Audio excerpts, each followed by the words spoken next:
एक बार एक घोड़ा एक दलदल से भरे तालाब में फंस गया और हर तरह से कोशिश करके भी वह उस दलदल से बाहर नहीं निकल पा रहा था।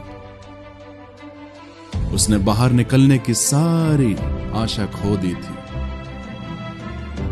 और अब वह अपनी हिम्मत भी हार चुका था। लेकिन कुछ समय के बाद वहां से कुछ गांव वाले गुजर रहे थे तो उन्होंने उस घोड़े को वहां फंसा हुआ पाया। जब उन्होंने उस स्थान की पड़ताल की तो उन्होंने पाया कि वहां की मिट्टी उस घोड़े को बाहर निकलने नहीं दे रही थी। वह घोड़ा जितना अधिक बाहर निकलने की कोशिश करता वह उतना ही उसमें धंसता जाता और अब तो वह घोड़ा बुरी तरह से थक भी चुका था। वे समझ गए कि अब यह घोड़ा अपनी शारीरिक शक्ति से नहीं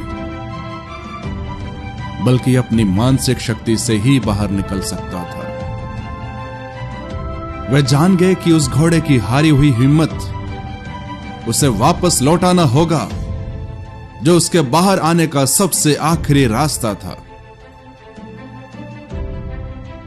मिट्टी को हाथों में लेकर उसकी जांच पड़ताल करने के बाद उस ग्रामीण के मन में एक विचार आया।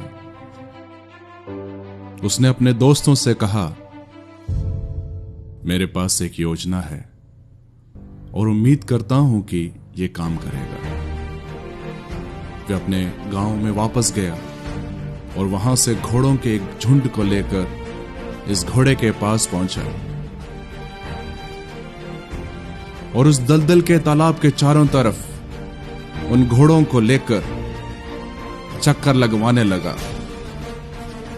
वह ऐसा इसलिए कर रहा था कि किसी तरह से उस फंसे हुए घोड़े को मानसिक रूप से उस दलदल से बाहर आने के लिए प्रेरित करे।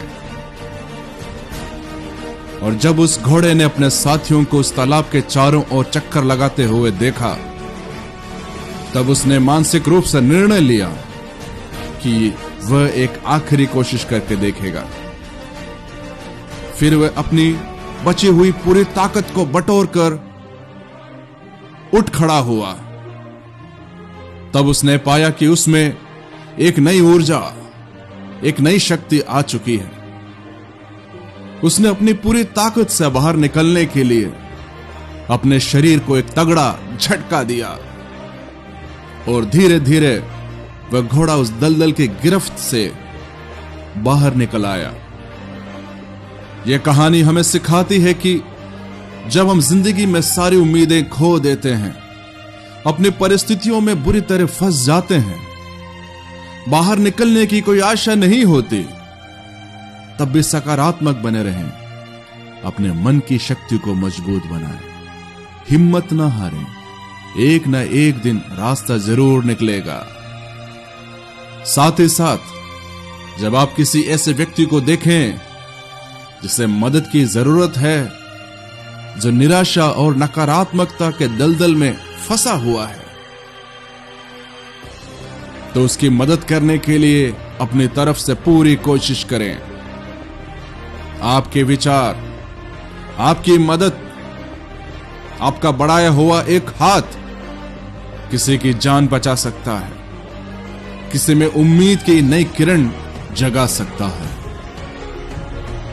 आपके शब्द और आपके काम किसी में नए जीवन का संचार कर सकता है। याद रखिए, मन के हारे हार है और मन के जीते जीत। इसीलिए परमेश्वर का वचन हमें सिखाता है, नीति वचन 4 उसकी 23वीं आयत में, सबसे अधिक अपने मन की रक्षा कर, क्योंकि जीवन का मूल स्रोत वही है। प्रभु आपको आशीष दे। God bless you.